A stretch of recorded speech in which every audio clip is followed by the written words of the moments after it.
दक्षिण भारत, जहां कर्नाटक को छोड़कर बाकी राज्यों में बीजेपी को बड़ी मुश्किल से जगह मिलती थी, वहां अब कमल खिलना शुरू हो गया है।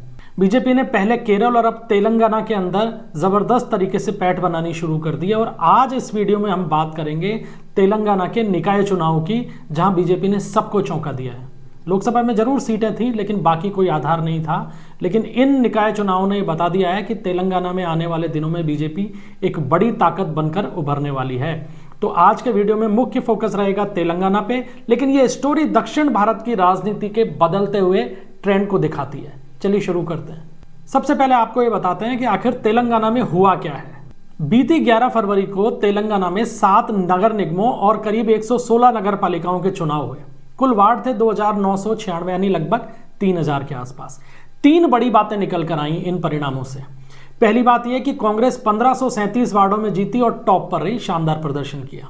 दूसरा यह कि बीआरएस का आधार खत्म होता जा रहा है। सुपर पावर जो किसी जमाने में थी तेलंगाना में, वो केवल 781 वार्डों पर सिमट गई। और तीसरा और सबसे बड़ा जो आश्चर्यजनक फैक्टर उभर कर आया वो थी बीजेपी। बीजेपी ने 2 नगर निगमों करीमनगर और निजामाबाद, इनमें पहली बार जीत हासिल की। करीमनगर में तो 66 में से 30 सीटें जीती और निजामाबाद में 60 में से 28। करीमनगर में तो मेयर बनना भी तय लग रहा है। हालांकि निजामाबाद में पार्टी ने यह कहते हुए मेयर की दौड़ से खुद को बाहर कर लिया है कि कांग्रेस और असदुद्दीन ओवैसी की जो पार्टी है एमआईएम, वो आपस में समझौता कर रहे हैं। लेकिन आपको याद होना चाहिए कि यह करीमनगर और निजामाबाद वो इलाका है जहां अभी तक बीआरएस प्रभावी रहती थी।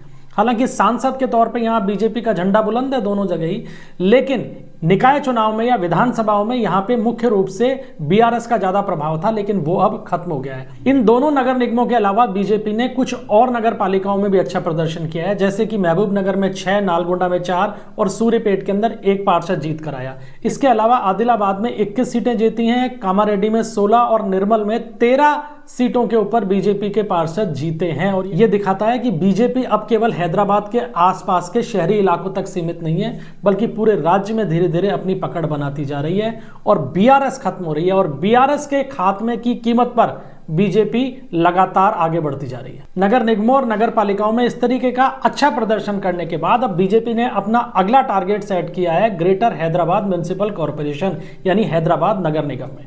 2016 में बीजेपी के पास यहां केवल 4 पार्षद थे, यानी केवल 4 सीटें थीं, और 2020 में ये बढ़कर 48 हो गई और वोट शेयर हो गया था 35%। 2020 का परिणाम आप देखिए, टीआरएस जो उस समय सत्ता में थी, बाद में बीआरएस बनी, सत्ता में होते हुए केवल 56 वार्ड जीती और वोट शेयर था लगभग 56%। वोट मिले थे 12,04,000 और बीजेपी अभूतपूर्व प्रदर्शन करते हुए 48 वार्ड जीतने में कामयाब रही, 35% वोट मिला और बीआरएस से केवल 7-8 हजार वोटों का अंतर रहा था, नहीं तो बीआरएस को वो पीछे भी छोड़ देती। यहां तक कि असदुद्दीन ओवैसी की एमआईएम, जिसका गढ़ माना जाता है हैदराबाद, वो तीसरे नंबर पे खिसक गई थी, केवल 44 सीट मिली थी उसको।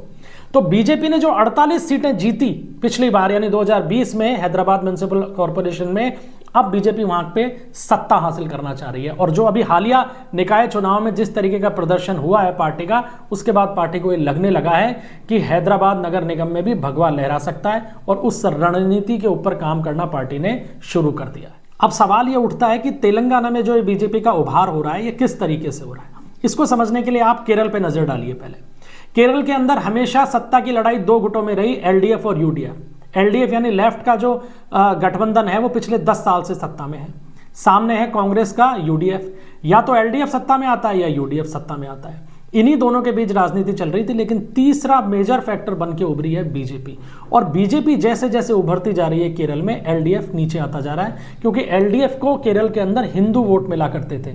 वो हिंदू वोट अब धीरे धीरे बीजेपी की तरफ शिफ्ट हो रहे हैं और कांग्रेस अल्पसंख्यक यानी मुस्लिम और ईसाई मतों के सारे सत्ता में पहुंचने का सपना देख रही है और पहुंच भी सकती है, क्योंकि अभी बीजेपी इतनी ताकतवर नहीं हुई है कि वो सत्ता में आ सके केरल के। लेकिन बीजेपी का उभार वहां पे लेफ्ट की कीमत के ऊपर हो रहा है। कुछ ऐसा ही तेलंगाना की कहानी है।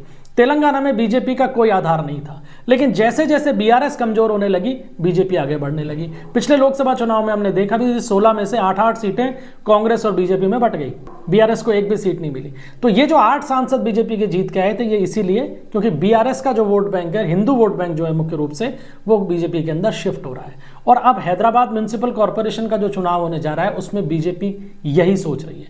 बीजेपी की थीम ये है कि चूंकि मुस्लिम वोटों को लेने के लिए तो वहां पे असदुद्दीन ओवैसी मौजूद हैं, एमआईएम वहां चुनाव लड़ेगी, तो जो बीआरएस को जो पिछली बार वोट मिला था, अगर उसमें से 5-7% वोट भी बीजेपी अपनी तरफ खींच लेती है तो हैदराबाद म्युनिसिपल कॉरपोरेशन में पहली बार बीजेपी उसी तर्ज के ऊपर अपना मेयर बनाएगी जिस तर्ज पर केरल के तिरुवनंतपुरम के अंदर बीजेपी ने जीत हासिल की थी। अब बात करते हैं कांग्रेस के। दोनों ही स्टेट ऐसे हैं जहां पे कांग्रेस मजबूत स्थिति में रही है और निकाय चुनाव में कांग्रेस ने सबसे बेहतर प्रदर्शन किया है, लेकिन उसके कारण अलग है। तेलंगाना में तो इसलिए किया क्योंकि तेलंगाना में पार्टी सत्ता में है, और केरल में इसलिए किया क्योंकि केरल में 10 साल से एलडीएफ की सरकार है, उसके खिलाफ जबरदस्त एंटी इनकम्बेंसी है, और कांग्रेस का जो यूडीएफ गठबंधन है वो मुख्य विपक्षी दल है। तो स्वाभाविक रूप से जो एंटी इनकम्बेंसी का फायदा है वो बड़ा फायदा कांग्रेस की तरफ शिफ्ट हो रहा है, बीजेपी की तरफ उस अनुपात में शिफ्ट नहीं हो रहा जितना होना चाहिए, क्योंकि बीजेपी की हम मान सकते हैं कि नई एंट्री केरल में हो रही है।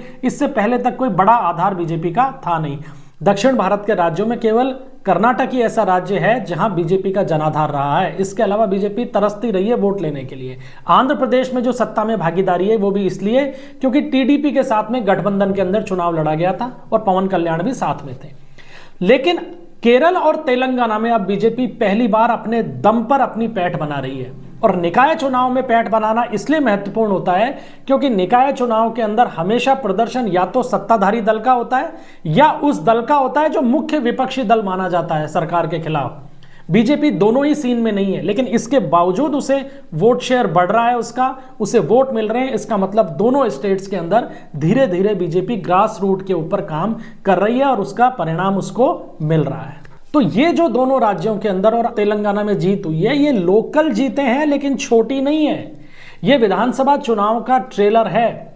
तेलंगाना के अंदर 2028 में विधानसभा चुनाव होने हैं और अब बीजेपी ये चाहती है कि वहां तीसरे नंबर की पार्टी नहीं रहे बल्कि चैलेंजर बने, बीआरएस को छोड़ते हुए पीछे दूसरे नंबर की पार्टी बने या फिर सत्ता हासिल करे, क्योंकि उत्तर तेलंगाना के अंदर और हैदराबाद रीजन जो है उसमें बीजेपी ने अपना जनाधार अच्छा बढ़ाया है। बीजेपी के जो नेता हैं और खासकर केंद्रीय मंत्री बंडी संजय कुमार का बयान भी है कि उनका अगला टारगेट हैदराबाद है, यानी अब वो हैदराबाद म्युनिसिपल कॉरपोरेशन के ऊपर फोकस कर रहे हैं, लेकिन अल्टीमेटली टारगेट जो है वो हैदराबाद की सत्ता हासिल करने का है, यानी विधानसभा चुनाव जीतने का।